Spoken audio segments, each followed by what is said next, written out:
to everyone here in Max 5 Arena, and of course to those one who watch us on the Twitch. This is WLG America's regional finals, and this is the last day because 3 of them passed it really quickly, and now is the time to find out who is the best in Dota 2, because will be our first grand final for today.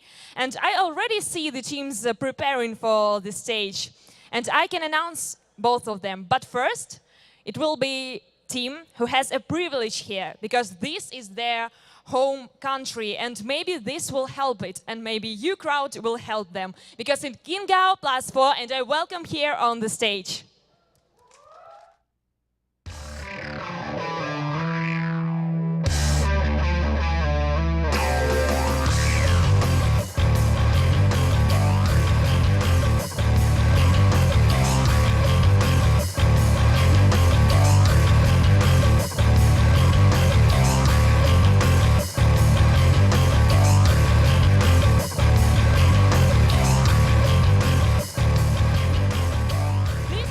Support. I understand this is your home country team, so please support them. But today's opponents are very strong. They're from Peru and they call Infamous. Please come here on the stage.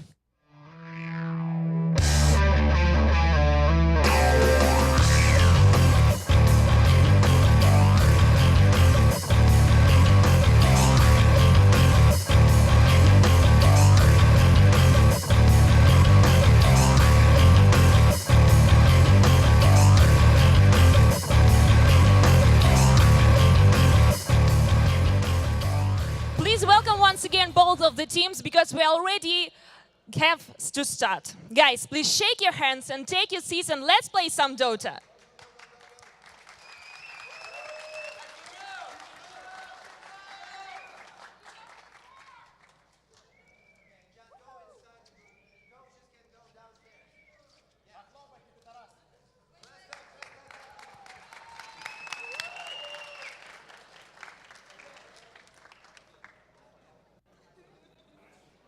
Hello guys, we are here for the grand finals for WESG American qualifiers. I'm Gareth, joined by Lysander. It's a scorching day here in Sao Paulo, Brazil. It might be just indoors. It's like 26 degrees outside, 40 degrees inside, but we should have a pretty hot game or series on our hands. All right, lots of heat jokes going to be coming through. Damn so right. you guys, we apologize in advance, but that's what the cars are for. You know, I was here on the first day. I know Cyclops and we were here on the first day. We're like, oh, BTS car plate.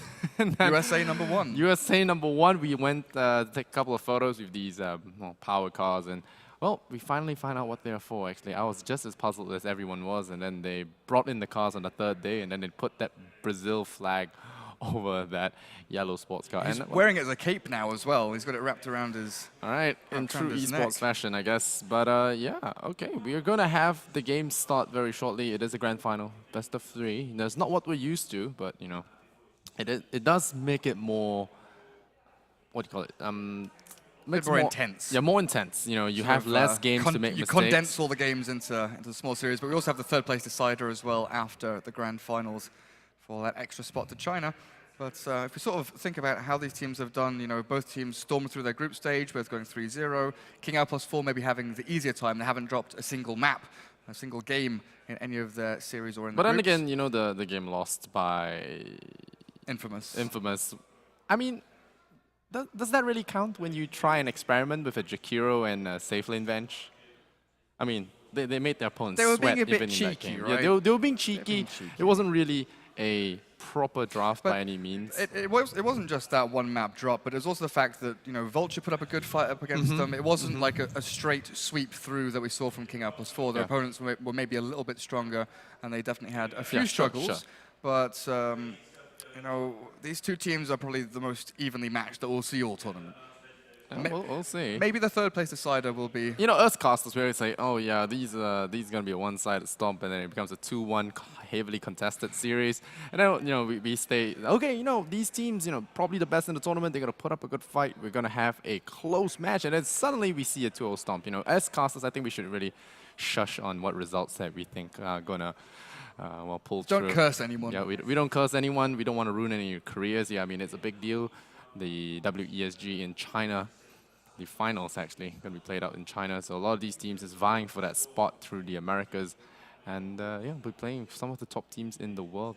Not to mention, and yeah, so these teams are gonna be sweating a little bit, just as we are.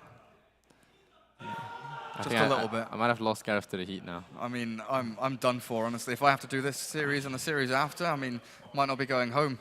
Just be a melted puddle somewhere in Sao Paulo. They'll bring you back in a body bag, probably. Or bucket. In a milk bottle or something, honestly. Well, But, it's been interesting to see how the kind of sub-meta that has been made here for this tournament has shifted along. We started off seeing Sand King. like Odin and Drow were first pick, and then they started becoming first ban. And as Sand King and heroes like Wisp have been favorites for certain teams, have filtered their way into that first ban phase, it has allowed Drow and OD to be picked more often.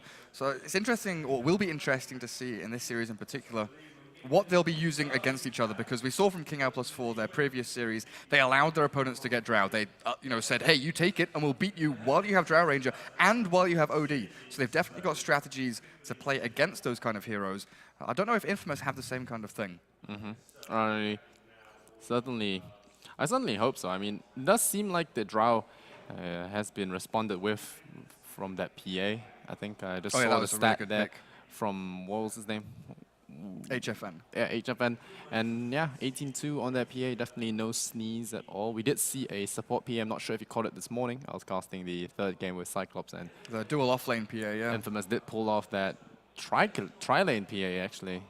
Tri-lane PA with the The Slardar PA plus Shadow Demon. Shadow Demon, that's right. So just press that Slark and really shut down his farm. So if we see a similar draft coming out here, maybe, I'm not sure if the teams have time to take notes, but King L+4 could actually be stunning the opponents there.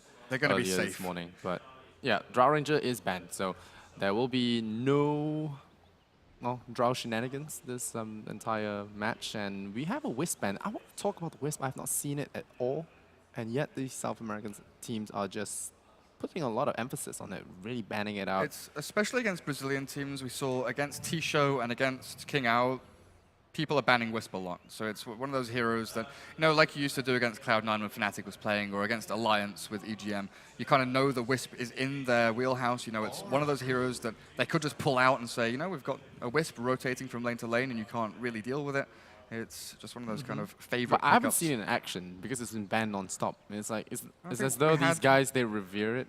We had one game with it, but I can't remember how well it did. Yeah. It definitely showed up once, but it's been banned definitely more than it has been picked. Yeah, all right. We have the Oracle, ho hum, nothing too special. I personally am tired of seeing Oracle this entire tournament. It's been picked or banned, like almost every game. It's like But- 100%. But it does bring your Husker dream back to life. my Oh, friend. no, you can't do that to me. You can't say the H word because they're going to ban it now. Hey, maybe they feel like taking on the Husker. It's like, all right, we're going to give you Husker, and then we're going to take Axe. I think Infamous are actually pretty savvy with their Axe. You know, you said last night that we'd see Huskar in the game that you and Cyclops were casting this morning. And I was sitting down there watching game number 2, and it got to like second pick phase. I thought, oh god, they could actually do this. They could go for the Huskar. I was like, nope, 5th ban, Yeah. out of here. And get out. But Juggernaut is going to be the core that is selected. So he may be put in middle lane, but it might also be that safe lane role. So it's still possible. We're not used to H word here, but Juggernaut is going to be selected here. I mean, it's all right. The hero is good middle. It's good everywhere, pretty much. Has a good set of skills. But there are heroes that really nullify a Juggernaut's power. One of the heroes, okay, it's gone. But one of the heroes actually is Axe, being able to catch him through the spin, boost up his own armor to resist the Omni Slash damage. There's also Ursa with the Enrage for the same reasons. And of course, Sven being able to buff up his entire team, really nullifying the power of the Omni Slash with that Warcry. But now if you look at the Infamous side, they ban out the Ursa Warrior knowing that the teddy bear is one of the hard counters to this jump. Juggernaut's exceptionally good here mid.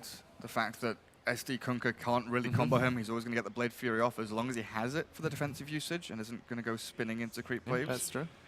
I think I would, the way this is going, I would prefer it as the mid Juggernaut. Batrider removed though. Maybe That's indicative of another a no lifestealer surprise pick. thing. Yeah, I guess. There's been a lot of Storm Spirit being favored here. I'm not sure if King Gao actually plays Storm, but Infamous played a lot of Storm this morning. So we'll see if they are actually going to run the same thing again. The Lifestealer Bomb with the Storm is a very popular combo with these guys. You know, it feels very old Chinese meta, but to these guys, it's just fresh as chopped fruit. Weirdest comparison I've ever given, but you know. Fresh as chopped fruit. I tried to Just don't leave it out in I the tried. sun. I tried to get it. I tried to get it PG, and then I was like, okay, this is the safest way I could say this, right? God. Fresh as fresh meat. I mean, I don't know. Yeah, sometimes words for me English is hard. We've had one Pudge this tournament, haven't we? Yeah, we had Pudge, but the team that played Pudge already. Well, Unfortunate. yeah, I think no, they didn't get knocked out. I think it was Della. No wait. Yeah, I'm not gonna guess there. It was one of the teams that were playing. What I think it might have been the Brazilian team. Team T-Show. Yeah, T-Show played it. Yeah. T-Show played it. So might see them again in the third, fourth placing matches after this. But for now, we're going to focus on that Slardar pickup. A Shadow Demon Slardar has been a very common go-to duo here. That we've seen Slardar just being able to focus targets, jump in and just cause a lot of havoc, and maybe Kunkka bailing him out with the boat. So It's great against Juggernaut as well. Amp up after he spins, and you've got ways to actually deal damage to him if you get a lucky bash, especially. It's these three heroes as a kind of duo support and offlaner. It doesn't give a massive amount away in terms of what you want to do. You can still pick up cores that can push towers, and it doesn't push you down the path of straight physical or straight magical damage. You've got a kind of broad spectrum with a Soul Catcher amplifying with pure, Kunkka with a bit of magic, Slardar with a bit of amp for the physical. So you can pick up heroes maybe like the Invoker for the Sunstrike. That can do a lot of work onto the Juggernaut as well as those Forge Spirits. Sunstrike is definitely one option. The other option is to go for the Storm Lifestealer, which I feel might be the more powerful method because there's an Oracle. So if you can just zip in and catch the Oracle off guard. Yeah, I think you saw that. I saw this other game with Cyclops as well, the Infamous lineup. They had the Storm Spirit played by, not Infamous, but the opponent. Whoa, all the names. T-Show, yeah, T-Show had their mid player play the Storm Spirit, and there was this one game where Infamous had the Dazzle, and the Storm Spirit just kept on laying in on that Dazzle. Every fight, just zipped in, looked for the Dazzle, picked him off every single fight. Could be the same thing for the Oracle as well, preventing any crazy saves from coming out. So there are two, I think there are two ways they could play this. The Lifestealer Storm Bomb, obviously having a short cycle, a very short cooldown, able to just constantly jump and make aggression around the map. And Lifestealer good at taking Rosh as well. Ooh, a Night Stalker, something new. Interesting. I did run this before in that 4 role. I mean, it's a hero that's good at hunting in the backlines, but it's also a pretty tanky hero in the early stages. I'm thinking now whether they run this in the 4 spot, if it will be the 3 role Night Stalker with the Iron Talon kind of farming until level 4. The first night comes around, and you can apply pressure on both safe lane and towards the mid lane. You can go push into where the support's stacking and pulling, play aggressively into them. But another option also is to look towards the Darkseer, right? Good counter initiation. You've got laning stage Iron Shell twice over on NS plus himself. A decent way of defending towers. And that's been one of the key things I think here in South American Dota is the aggression towards tier 1 towers has been so much that teams have kind of transitioned away from team fighting and more, keepers like Kunkka, heroes that can spam out waves or at least defend themselves under these tier 1s. I'm just puzzled as to how well the NS will fit into this game, because usually with heroes like, oh, well, we forgot about those. We forgot about Luna, we forgot about Shadow Demon, we forgot about the combos that come out with that Shadow Demon, the Morphling, the Luna, and I think might have slipped Infamous's mind here. Definitely. I mean, it's been ignored. It's been literally ignored for the entire tournament. We've seen Shadow Demon time and time again. We've mentioned the first 10 games or something, we've said, hey, Shadow Demon Luna. And it eventually gets to a point where you think, well, it's not worth mentioning anymore because none of the teams are picking it. So they've brought it out here in the grand finals. Of course, it does give you that bit of a leeway as the game extends with the SD Illusions being able to pressure tier 3 and high ground. But it's also one of those tanky heroes that Juggernaut maybe can't solo out because she likes to buy Manta style. She's got lots of armor, and she does physical damage and magical damage kind of down the road I was talking about, where their lineup isn't pushed into one bracket. It can actually do numerous things. Yeah, the The main issue with with the Night Stalker pick is that there's so many movement and pairing abilities here on the Dire side. They have the Kunkka of the X Mark, really hinders his ability to chase. There's the Disruption, just stopping him in his track. Even the Purge, Torrent, all that kind of stuff, really annoying for the Night Stalker in the early phases. Very hard to dive when there's a Disruption always there, waiting to waste 2 seconds of your time. So I'm kind of concerned. I mean, this NS, he will have to make things happen, otherwise late game, he's just going to feed. He's a glorified Aghanim Scepter, pretty much. Yeah. It's very good, but Phase boots earn Ag's gem. I think that's what he looks towards. the thing is that a Night Stalker with this kind of vision, you want to have usually a jumper that can catch heroes from afar. You make use of that big vision. And although Puck is mobile, he's not a Storm Spirit in terms of the catch. And doesn't scale as well as that long-range ganker, in the late phases of the game. So it does feel like a very mid-game lineup, very all-in-ish. Just want to push in. It's definitely deviated from what they've been doing previously as well, unless this 5th pick changes this. It's not the multi-layer defense that we've seen from all of these South American teams, really. You look at King Ao, they've got Shadow Demon to save one, Kunkka and Slardar can kind of counter-initiate to get in there if someone's initiated on. With Infamous, it is just the Oracle, right? If Oracle gets jumped and he's dead, that's a hero out completely. There's no one to actually turn around and save him. They've got a few scary teamfight ultimates with the Puck and the Juggernaut, but I don't think that at any stage of the game, King Ao will be afraid of grouping up as 4 or 5, pushing into towers, and actually winning team fights. Yeah, and apart from the Puck, they don't have any kind of real wave clear, so only the Orb will be there. And now they pick up another hero that's more mid-game centric, win the lanes, crush maybe Slardar. I asked for this Viper, remember? I asked for the Viper against a Slardar, against some of these core heroes. It's going to be those win lanes, but I'm not sure you can win your game if you don't pressure hard enough. So right now, we're looking at aggressive tri-lane, most likely. Night Stalker, Juggernaut, Oracle, and then a Viper safe lane on his own. Pretty good against Slardar, definitely. That's one of the weirdest Viper picks I've ever seen. Viper usually very good against magical damage through Corrosive Skin. His stat gain isn't great. His item build nowadays anyway is usually the kind of, Treads Dragonlance or Phase Dragonlance. Maybe he considers the mech to actually alleviate the armor problems you're going to have against Slardar and the physical damage coming from Luna, because, okay, Viper has the long-range strike to actually slow down and kite the Slardar and Luna, but it's going to come down to Infamous knowing when they can fight and getting sort of key items up. But it's also the Very Nether early. Toxin and the ability to fight. He's kind of like another Razor. It's not fair to compare heroes like that, but he's that kind of hero. Win his lane alone, allows you to play aggressive and actually push in. I'm very surprised with a quad pick over against a Viper here. So we'll see. I mean, it's King Taka playing side lane though, so Kotaro is going mid on that Viper. They immediately respond to this quap with that Viper, and it's going to be a rough matchup for quap until maybe some roams come in. But a Puck safe lane against a Slardar is about the same as a Viper safe lane against a Slardar.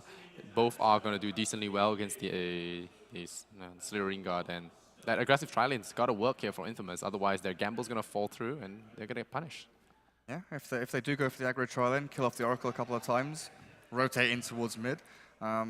Queen of Pain against Viper, we used to see the 0 points in Shadow Strike, right? Because Corrosive Skin is so annoying.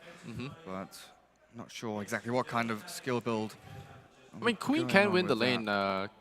if she does get some help. So. Yeah, it's mainly about what this SD and Kunkka are able to do and how. But aggressive tri-lane will pin them down, so they will not be able to roam as much as possible, making it a 1v1, which I mean, will they're really not help going to it run out. permanent aggressive tri-lane though. Like the whole point in running an aggro tri-lane nowadays anyway is to get a couple of kills and give Slardar sort of level 3. And No, then- I then meant you go run away. the Radiant are going to go aggressive tri-lane. Oh, you think so? Yeah, you look at the Jug is already heading up top. They're letting the Viper solo versus Slardar. I mean, the Puck solo versus Slardar. You look at the Puck's items, he's played by the offlane player. Night so- Stalker, Oracle, Jugger. Yeah, played by the offlane player. There is that route into the Void into Spin. Kotaro is building mid lane, so yeah, it's Kotaro versus the Queen, and then Puck versus the Slardar. And we have the Jug. Banjaz going to be up top. I mean, Jug is always great in tri-lanes because it's how much damage Spin outputs. But Luna is a fast cookie, so they might not be able to catch her. Oh, we'll see how things pan out. You want to run through the teams. We're in the grand finals. They do deserve a proper introduction. So I'm going to start right inside. Infamous Kotaro on the Viper. We have a Stinger on the Night Stalker, a Cell. Gonna be on that Oracle Puck, played by King Tekka. And last but not least, we have that Juggernaut, played by Banjaz. And of course, the Brazilians on the Dire side. Cat on the SD. Already centering up, moving up towards top is HFN's Luna. Mid lane, the Queen of Pain is down at the bottom rune spot, already leveling up Blink for 4DR. The Kunkka behind her. King RD and off lane Tavo Slardar on his lonesome for now. And you are right, the aggressive tri-lane comes through. Oracle, Night Stalker and Juggernaut heading up here. Yeah, you pick this aggressive tri-lane to make sure that the SD and Kunkka are pressured hard enough that they can't leave their safe lane alone, because Luna is definitely not going to do well against them alone. So because of that, the Queen will not have as much assistance. The Viper can play very aggressive versus the Quap and possibly win his lane, although he has gone for Poison Attack level 1, so the Nanotoxin is not available here, which is kind of odd for me. You know that she went Blink level 1. Does he? I'm pretty sure the Observer Ward scouted the Queen of Pain, moving quickly from the bottom rune spot towards the mid. Yeah, you still want to go Nanotoxin to win the last hit war. You already see him falling behind, missing those last hits. It's a regen trade though. Like you're going to force the Quap to burn through a lot of her regen early on. That'll be okay for the Viper as the lane progresses. But top lane, HFN initiated on. Fortune's End comes through, Yeah, but rooted up. it's Kunkka difficult. is gonna miss there, but they're losing a lot of life on that Luna, already half health. If the Jug was close, it could have maybe evolved into a first blood there. But FN will live to fight it another day for now. And already CS wise, the Quap crushing 6-1 to the 2-1 on that Viper. So going Corrosive Skin level 2, so no Nanotoxin for another level. This is the thing, she's not going Shadow Strike. Like you just don't do it against the Viper in this lane. There's not a massive amount of utility. I would have liked another Toxin level 2 for sure after the poison attack. SD, he's been scouted by Oracle. Both of these heroes have to be so careful with their positioning. Oracle in particular, but the Shadow I Poison, think the Kunkka level might be a 1. bit too far up. Yep. Okay. However, we looked at the top lane, we looked at middle, but bottom lane, we haven't really spoke about how this Puck and Slardar are actually trading farm quite evenly. We look at the 8-0 to the 9-2 on the Puck. There's a little rune tussle on the top lane. Oh, wow. SD denies that one, but Queen of Pain gets the first blood mid. He actually goes for the Shadow Strike anyway. Just to finish off the kill, top lane though, the Torrent Benja spins now, but get himself away behind the tier 1. So yeah, the Viper not playing fluidly. They're going for 2 points in Corrosive Skin. Okay. Still skipping on Nanotoxin. I think that's how Viper wins his lane, right? Nanotoxin. Yeah, it's an interesting decision. Juggernaut with no spin gets hit by the Torrent, but Luna, still level 2, has no real follow-through. In fact, opting to go for the Belt of Strength and not the brown boots or anything like that first. Just wants to tank up as much as you can. This defensive tri-lane seems to have worked out so far. Stinger hasn't had the opportunity to play aggressively into the jungle and hunt for that SD. We do have level 2 spin now, so this is where the kill strength comes from this aggro try. And I wonder if Axel goes for the 2 points in Purifying Flames for the extra nuke damage, and they can definitely look for someone, especially the Shadow Demon. Movement speed, not really that great for him, but keeping his distance for now. King RD's there to back him up at the same time. Yeah, the Shadow Demon really has to play careful here. The Night Stalker is still level 1 though. Not sure what he's been doing, but running around level 1, he really wants to hit that level 3 at least for that first nighttime cycle. Otherwise, it's going to be very lackluster in terms of the ganks. 4DR playing aggressively still into Kotaro. Misses out on that Scream, but has Clears the the bottle wave. and has the refill with the Illusion Rune down the bottom lane. So Slardar, how's he doing? 12-0. Puck's 22-6 though. Now with the phase boots, and this is where the lane bullying starts to really come into play, right? The poor man's shield, it's good up to a certain point, but King Tekka, a bit ballsy there, stunned. A couple of hits from Tavo will bring him low, but 1 tango remains while Slardar has 4. Again, it's just early laning stage regen trading at this point in the game. Yeah, once again, Kotaro dropping low here versus the Queen of Pain. And having that 1 kill advantage over the Viper means she'll hit level 6 faster, and that might actually zone the Viper out of lane, just knowing that fact that she has that ultimate. But now Kunkka has decided to wrap round to the middle lane. Kotaro is salving up. It's first nighttime, they know something's coming. The 2 supports Oh, left the Night top lane Stalker is take running. the items. 40R, don't lose your nulls. Yeah. Night Stalker running in, but no crippling fear, so I don't know how he's going to really aid in this gank. It's just a bit of harass to try and alleviate the pressure away from the Viper because it has been such a rough time. Stinger Might need to think about the Iron Talon going back for that one to get his levels, but instead heading down towards bottom lane. Puck are about to hit that level 6 where the Dream Coil will come, and Night Stalker perfectly placed to go for this. They'll dive the tower. Tavo taking a lot of damage from the right clicks. They've got an orb and a finisher. Is the punch from Night Stalker. That kills him off. And Luna, on the other hand, killing off Oracle. Jug might be in trouble if he's not careful. And yeah, 1-for-1 slaughter for a Oracle. Golgraf going to be favoring the Radiant for now. This is pretty nice. We've seen this from Storm Spirits from the mid lane, where you go back into the jungle if it's a little bit annoying. If you don't have enough regen to actually return to lane against a lane dominator, you actually have a stacked camp here built up for you. An extra burst of gold. You have to, of course, have a little bit of luck not getting those magic resist creeps or the mud golems. Also, the smart thing about jungling here is he can avoid any Night Stalker ganks that might come. And Night Stalker was running straight through the scan from the Radiant, sees what King Ao are up to, but it's the movement from the east, and this is Shadow Demon. We talked about positioning. He's actually caught between the two heroes. A good torrent stops the Night Stalker, but it's the spin from Juggernaut which will secure the kill. The help of Axel's Oracle moving in. They finally get something from this aggressive tri-lane, but it's 6 minutes in now, and it's 1 kill. Yeah, and that was a nasty with no mana, but now the Queen is going to go one-on-one. The Viper actually strikes her, but she does bounce backwards. But oh yeah, the Puck's here. He does have the coil as well to finish her off if he does wish to do so. Yeah, he does coil it up just to ensure that kill. And a smart one as well, because the Blink was about to come off cooldown in a couple of seconds. So great not rotation. Taking chances. And yeah, the Puck ready to catch her. She thought she was smart, blinking to the side, avoiding that Night Stalker. In the end, still getting punished. Good movement sense there. I think KingTaker has really impressed. I think the last series he did play Axe very, very efficiently, knowing when to apply pressure, knowing when to be aggressive. Oh, King RD. That's a nice TP with a torrent there as well. It's not enough damage to kill him, and he does succeed in returning to Fountain. Great play. Good timing, realizing once the Void was done, there's nothing to actually cancel it out. And still, you look at the kind of farm distribution here, the Viper and the Puck doing exceptionally well during this laning stage, even after a bit of a rough start for the Viper. But I think the big one is the Juggernaut able to free farm on this top lane, because there's no one that can stop him, no one that can kill him. He is under no pressure with 10 stick charges, spin, and healing ward available to get him out of any sticky situations. Yeah, it's the aggressive tri-lane just affecting the economy here of King Ao. The ability to give the enemy supports a choice whether or not they want to gank or let their mid suffer. The body block at mid. Shadow Strike not thrown until rather late. King RD is trying to get in there with the Axe. He launches Torrent, the Stinger turns to fight.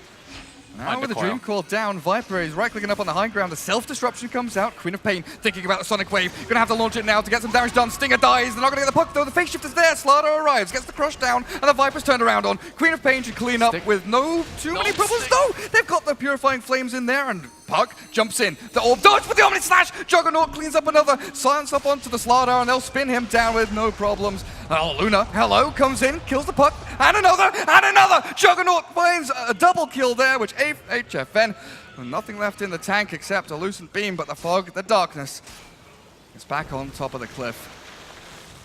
An absolute bloodbath. Excellent rotations from both sides, and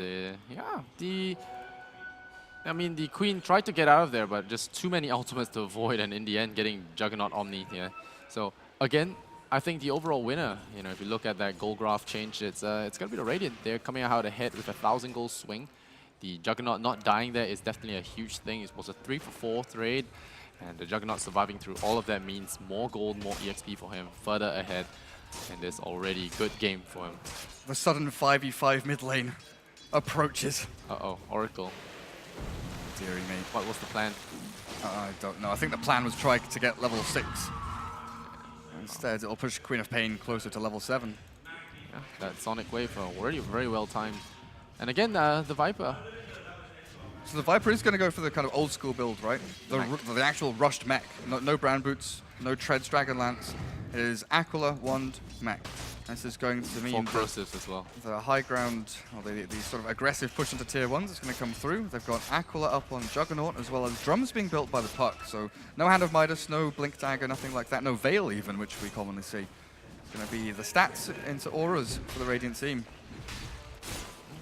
KingTaker going for drums, something not often seen here on a Puck. Going for drums instead of that Blink Dagger, and trading tier 1s, both teams. So it does show that Infamous want to go for that mid game, just focusing on that mid game plan. Go with that drums, go with the mech. All of them done. Now they grab Slaughter. If a kill comes out here, they could actually get a kill. And I'm not sure that Disruption is saving the Slaughter though. It does put him on ice for further ganking out, and now Cat trying to run away, but the Viper's there to receive him in his open arms, and KingTekker could juke this one out. No, he does not juke it in time. Gets hit. The AWP, no, not going to be enough. And he actually does lose his life, so that's a big kill to be getting. 4 heroes walking up the ramp though. The Queen of Pain Sonic Wave hits onto 3, but the Omni Slash clears up the Slaughter. They've got enough damage to clear him down, and Kotaro finds the final hit, but in jumps 4DR. The Oracle as his target, and Luna arrives as Lucent Beam. There's Eclipse as well. There's 3 heroes here. He's going to take them all down. Kotaro's dead. They've killed them all. Infamous get wiped off the face of the freaking map as HFN. He knew what he wanted and he took it. Yep, the Luna always seemingly arriving at the right time. When all of them are down with all their defenses down. And now with this triple kill, he's going to be a lot closer to that Dragonlance, if not already done. And this tower push will begin in earnest. The Shadow Demon combo going to start taking effect. It's going to be pretty scary. And TP in from Puck. Okay, he's going to go for the silence. Does he have a coil? He does not have the coil. So it will not be a kill, I believe. The Lucent Beam coming out. He doesn't have his jukes left. And because he has gone for that drum, he doesn't have the ability to blink away. So the Queen of Pain Sonic Wave, it's not just a massive... Jump in. Oh, SD, self-disruption, 6 stick charges. He's got a way to weasel himself away from this one, but another orb coming in. The Oracle dies to the boat from King RD, and now the disruption. He's actually dodged the orb. The Puck might not have anything left to give here as he gets X'd up. HFN walking in again. The Oracle not there to save his teammate. I would think that would be unacceptable in your terms. That has been my favorite word this weekend, I think. That dive was just not the play that he was looking for. It's now 10-13. I mean, if you look at the goal graph, it just started really PG for the Radiant. Right?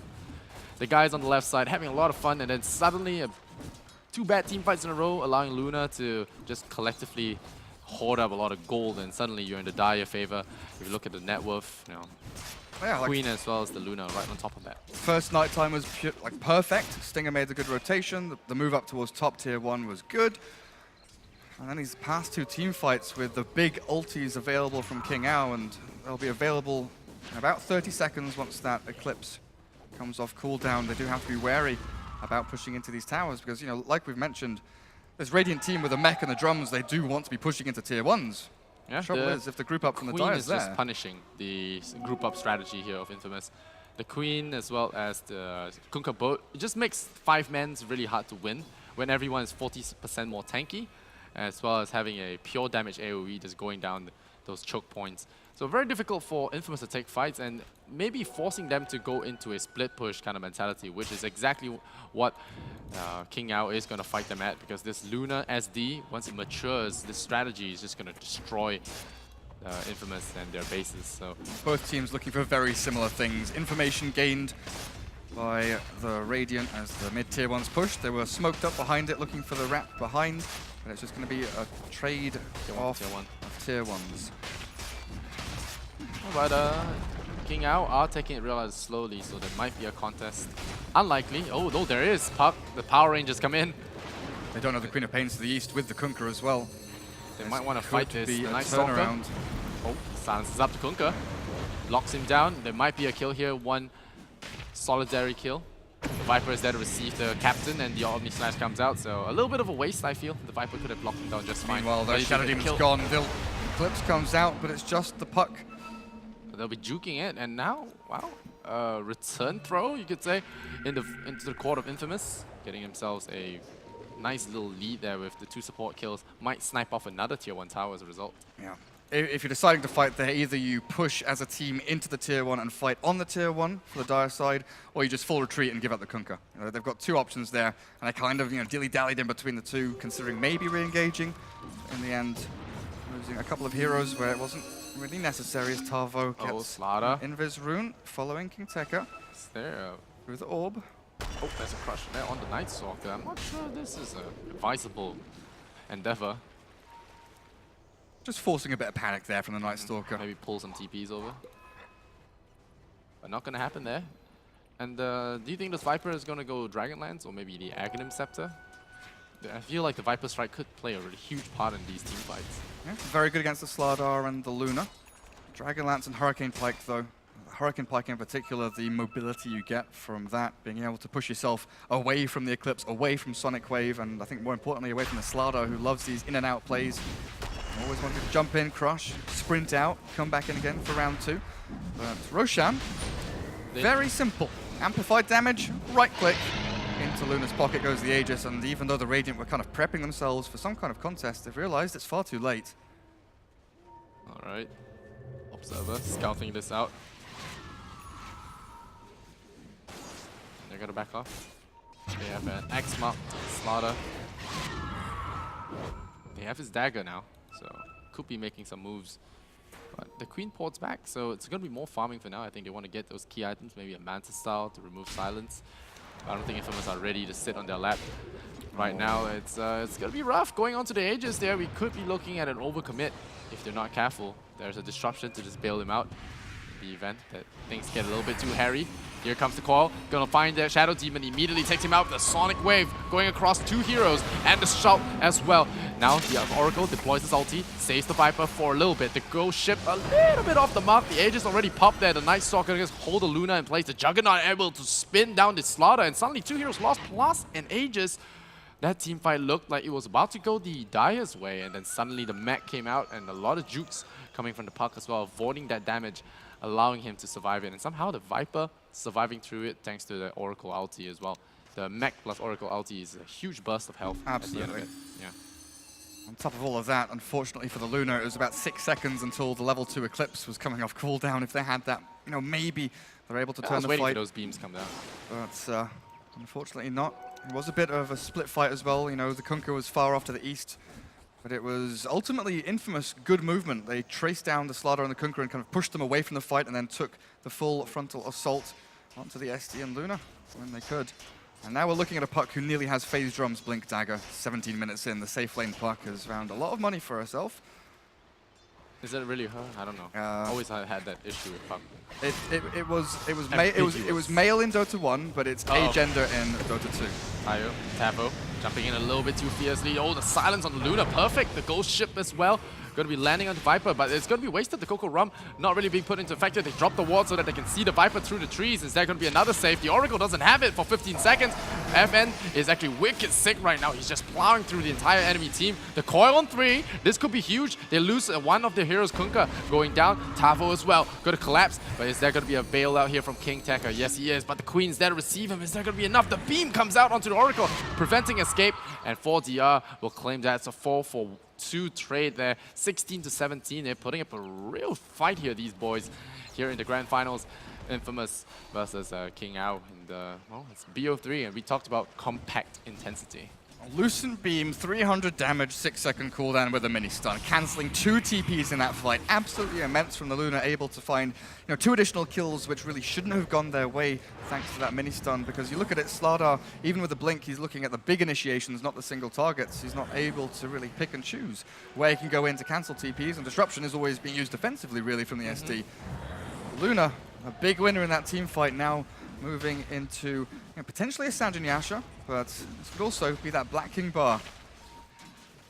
It's possible that it's a Black King bar with all the big spells coming across, but I mean, maybe he wants to remove the silences. I mean, there are some soft disables, not the hardest ones. BKB was not going to save him from Omni, not going to save him from Viper Strike. Maybe a little bit hasty, but okay, he goes BKB anyway, so he just wants to be able to play it safe, not worry in the fights. Yeah, it's the sum of all the little things, right? Viper has two sources of magic damage that don't go through BKB, as well as that Night Stalker being so annoying with a mischance on that Crippling Fear, I think being one of the bigger ones. You could Manta out of those. You could. Oh. Orb comes in, just harasses that Luna back. Does the Luna TP bottom to fight? She definitely does. This is a setup. This is a bait into the tier 1. You know the Infamous want to go for the towers to really get the gold flowing in, and it's a good crush to start things off, but Luna's not quite there just yet. They'll TP with a spin to get themselves away. There's no hit from Slardar. Doesn't get any damage dealt, and in the meantime, they're going to try and hunt down Stinger, but he's already TP'd out, and it's the full extract. Yeah. Perfect. Thought there was going to be more blood there, but no. They can get themselves out. They do not take the tier 1 down. It's not in the 9 range, so really nothing too much lost there for Infamous except for the small TP gold. spendings there. But 10,000 gold to Luna there. Not even farming Ancients diligently, just farming heroes actually. 8-0 on this guy. She didn't go Helm of Dominator, she's gone for this kind of raw fighting build, go stats, and more stats, not even a Morbid Mask to give you that nice little bit of lifesteal for yourself. It got earned from the Kunkka for that- a one fight. They've been fighting non-stop since the start of the game. You know, there's no time for supports to stack Ancients or think about microing little stuff like sort of Stinger. Oh, They don't know he's there, actually. They do now. Haste Observe what season. Haste Rune picked up. Oh, hello. Thank you very much, Stinger. Speeding away. Luckiest rune Sure. ever. They're still going to try and chase him. No Eul Scepter to really shut him down. The Lucent Beam is going to deploy there. Now, oh, they get him at the corner. And they find Godlike Luna. streak for Getting another HFN. kill. 16 to 18, and the Brazilians. Looks like they're having a great game so far. The Luna, BKB, Dragonlance, Yasha. I've got to ask you the question, how do they kill the Luna? Pray that she gets out of position. Like every other hero that faces up against Omni Slash. So they will lose a tier 2 tower though. In a sense, I could say Night Stalker makes space. It's a position for Night Stalker. Just giving his life for a tower here. Not too bad. That's the Yasha for the Viper. Manta style, not too bad, especially against his amplified damage, which really is a massive problem for the Viper to deal with. You know, he's got 19 armor, but his HP pool is not that great. So once you start working into that armor total and removing it, add in a Soul Catcher hero there, and these physical attacks from not just the Queen of Pain, but the Luna will start to hit hard. And it'll be the double BKB, Luna and Quap, both going for the Magic Community. Yeah. Just to try and, you know, consolidate what they've got and win the next couple of team fights, because once they do that, they know that the Juggernaut, Puck, and Viper, these aren't the best scaling heroes. Yeah, the Viper can off-put a lot of damage with that Aghanim Scepter, but a lot of teams are not building him that way anymore. They're going for more of the Manta build, Dragonlance, like a normal agility range carry. And you already see the Shadow Demon shenanigans going to be playing out. Clear out the creep wave at the same time, blow up the tower, and at zero risk. Actually. How do you sleep at night? Luna SD, come on, guys. They don't sleep at night, they prowl the night, man. Look at that. They just play matchmaking on US East at night. With this combo, non-stop winning games, just plus You 25. can do it in Morphling, it's even more obnoxious. I don't know, Morphling's annoying, but the glaives bouncing onto your supports? That's true. Like, if you're, let's say you're a Shadow Demon, you know, sitting behind your racks by your tier 4, and you're dying to glaives. it's not It the can life. tilt you. It's not the life you want to lead. Can tilt you pretty hard, not gonna lie. Maybe this is how they kill the Luna. Puck Dagon. Yeah, Aegis is down.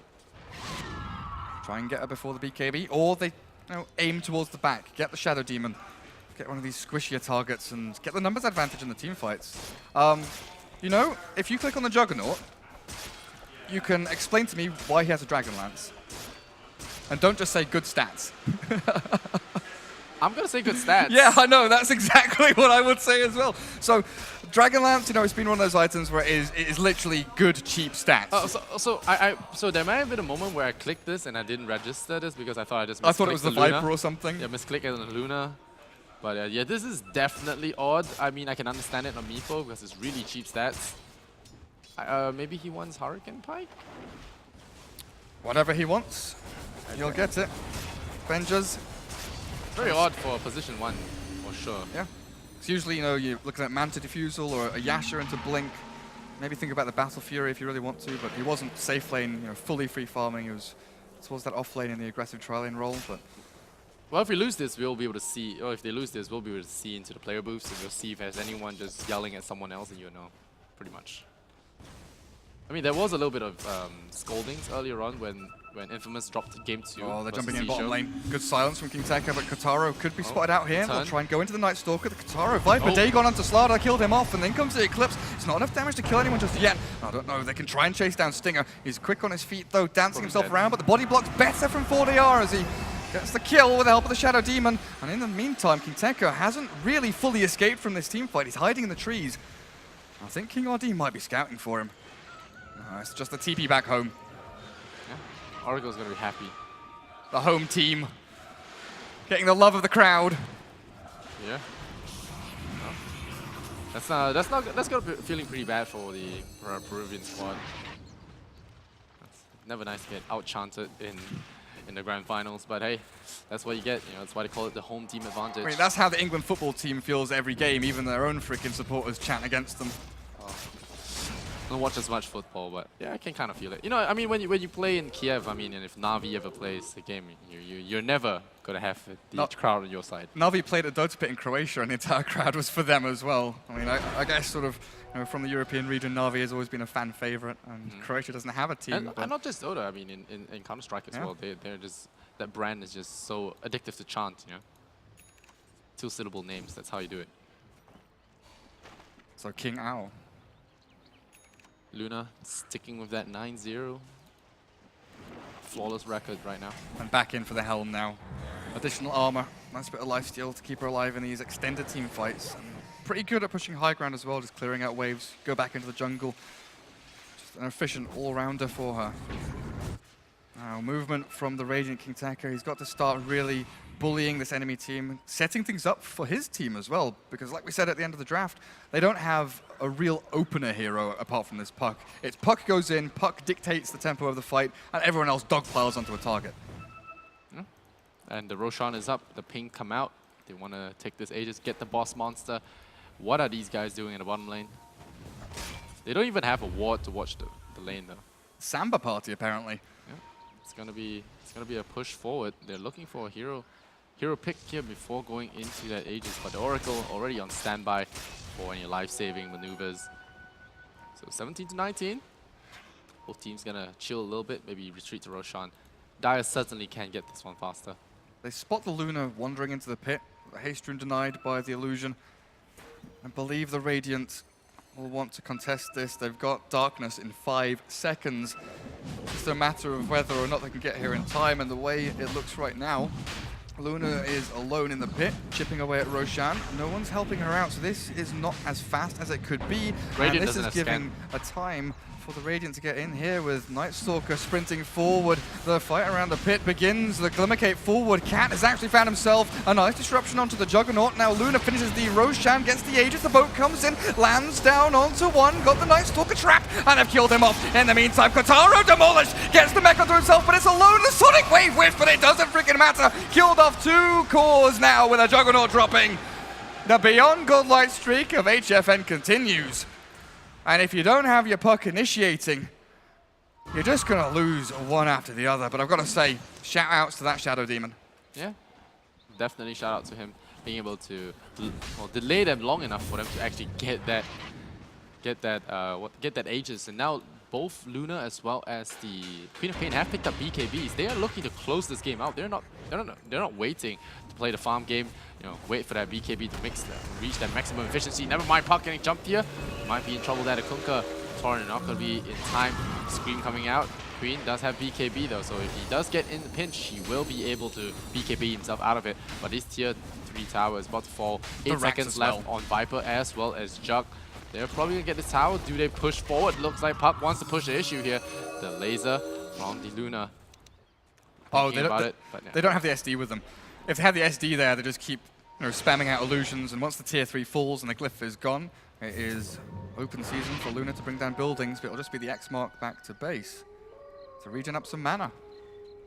This is an awkward position now because Infamous aren't actually ready to defend another high ground push on bottom lane. They're spreading. They're moving up towards top rune.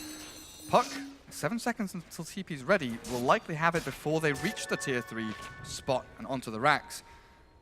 But they're not expecting this at all. They'll see it now with the Observer Ward.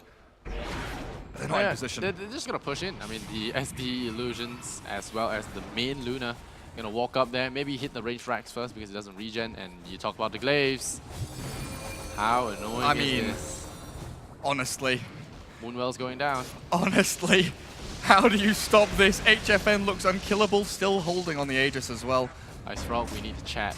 I mean, we need some chemotherapy here right now because this is absolutely disgusting. I don't think the Infamous have the chance. There's a great 2-man crush barely on the edge. They've actually caught one. The Manta out, but the Torrent hits. Juggernaut, nice false promise there, but the Queen of Pain jumps forward and Oracle dropping low. The mech comes out from the Viper, but racks have fallen. And Night Stalker has to deal with a double BKB core lineup here of Luna and Quapers. They turn with the Eclipse. They've actually caught the Night Stalker. The Juggernaut Omni slashes through, but it's not enough damage. This might be it. The Sonic Wave held and thrown.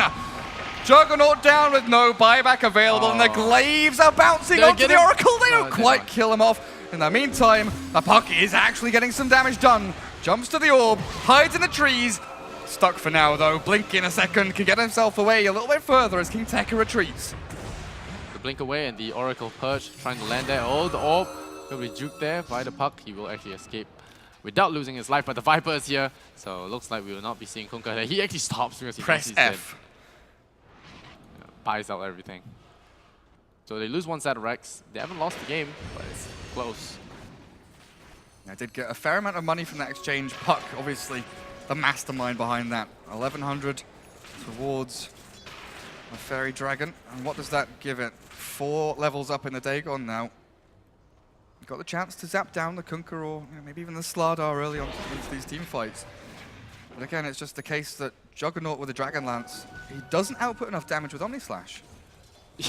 It's more of an escape ability than a damage ability. He's like, right, shit, I've got to get out of this team fight, Omni Slash. Yeah. Oh, having some wishful thinking. Hopefully he can grow the blade, but no, it's not. It doesn't work that way. He does get a poor man's Sanjin Yaja though. That's going for him. They know the puck is here. They also know Night Stalker, well, he was here a second ago with Slardar, feels the pain of the Dagon and the Dream Coil, but 4DR is still waiting with Cat. Maybe try and catch, but puck is already gone. Oracle. Goodbye. Another dear. Beyond God-like for Luna. 12-0-9. You Easy know, peasy. I think that's a good score. I think so too. The Dragon Lance not even upgraded to a Hurricane Pike, and now with this Aegis about to time out, it's going to be just in time for this brand new Butterfly. This Luna is just obscene right now. Oh, is it fully done? Holy Yeah, it's crap, fully you're done. right, dude. Drops the helm, picks the butter. The clones are going to hurt even more now. So I posed the question 15 minutes ago, how do you kill the Luna? And the answer was if she gets out of position. Now, even if she gets out of position, I don't think you can kill her once, never mind twice with the Aegis. Yeah. And you can't actually use your BKBs too fast. Hey, look at this. Oh, man. Absolutely disgusting. Problem. Big problem. Puck maybe looking for the courier snipe. This is Aegis down. not a big issue, though. I'm not sure where King Tekka's going. He's been scouted out again, or at least have an idea of where he is, or thereabouts. I think in these cases, you know, as the Radiant team, even if you sit back and defend, you're going to get your base chipped away at, right? You have to go for some kind of Puck. aggressive play. What is Does the Puck juke up the to? X mark though, but he might be out of options here. He jumps forward, he gets bashed to the first hit, and I'm not sure that's where he wants it to be. I mean, yeah, RIP is the word. Mega kill going over to the enemy side. I'm not sure that. I mean, like, I'm not sure about that play. It's like, are you scouting? Are you trying to get solo kills? What? I think he's looking for the solo kill. It's like I was saying, there's no point sitting back and playing defensively because that is just losing the game and taking maybe a little bit longer. You have to go and look for a pick to sort of delay and drag this one out. But I would have liked to see the entire team go. You know, a smoke with maybe 3 or 4 heroes to actually go and play aggressively and catch them out. But now you've got 5 Lunas on your high ground. GG's GG, called. I what? mean, it literally is over. King Owl +4, 33 minutes into this game. That was a breeze. I think this was a matter of, okay, crap, we forgot to ban Luna against SD. You know, you don't play it for so long, and then suddenly you forget to ban it, and then you're caught with your pants down, and well, you have that cheering in the background, making it really hard to talk and listen to myself, and I can hear it all in my ears. I'm sure you're perfectly fine, Lysander. That's game number 1 of a best of 3 here in the WSG Grand Finals. Sao Paulo, Brazil. The crowd are loving King Owl +4, and honestly, that Luna had an absolutely spectacular game. Unfortunately, you know, the aggressive trial didn't really work out from Infamous, but I mean, it did work for a while, and then because it did keep the Queen pressured without help, and then the Viper managed to get some semblance of a start, and but in the end, unable to maintain this pressure. They had this game plan going in, and in the end, it just didn't pan out because it comes down to the draft. You know, you let that Luna hit that breaking point, and then she had the 2 team wipes under her belt. And then after that, it just got stupidly absurd. Once the Shadow Demon gets the 4 ranks in Disruption, you just disrupt the Luna, push towers. It's kind of disheartening, you know, the Panther Warriors coming down. It almost feels like those RTS games. Nova. Yeah, RTS games where you just get bum rushed by a single unit. It's very disheartening. I think that was the feeling of the puck. You know, he got picked off and he just looked at his buildings like, yeah, guys, we're not winning. Let's go to game 2. I'm going to go for some kind of Hail Mary play, but yeah. Let's go for game 2. But yeah, Infamous are going to drop game number 1. King Owl +4. They are 1 game away from winning the entire thing. And of course, these 2 teams already through to China.